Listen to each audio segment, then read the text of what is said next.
Hello mga mami, gusto niyo bang gumawa ng pizza pero wala kayong oven? Don't worry, dahil may solusyon na tayo dyan. Using kawali, makakagawa na tayo ng pizza. Kaya tara, gawin na natin ang ating pizza in kawali. Kakailanganin natin ng tasty, and sa video na to, 4 lang ang ginamit ko.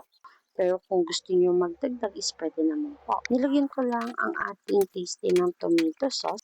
Kahit anong brand po is pwede. Then add na tayo ng cheese and ham. Kayo na bahala kung paano niyo po sila i-assemble.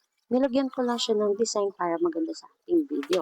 And once na matapos na tayo mag-assemble ng pizza natin, magpainit na tayo ng kawali. Naglagyan lang din ako ng unting butter para hindi dumikit sa kawali ang ating paste. Kung wala naman kayong butter, pwede naman ang mantika. I-cover natin up to 2 and for 2 to 3 minutes.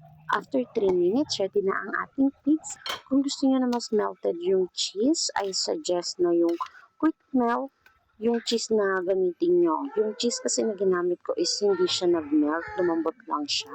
Ayan, ready to serve na ang ating pizza in kawali. I-try nyo na din mga mami, sure ako na ma-enjoy ng mga anak ang ating pizza.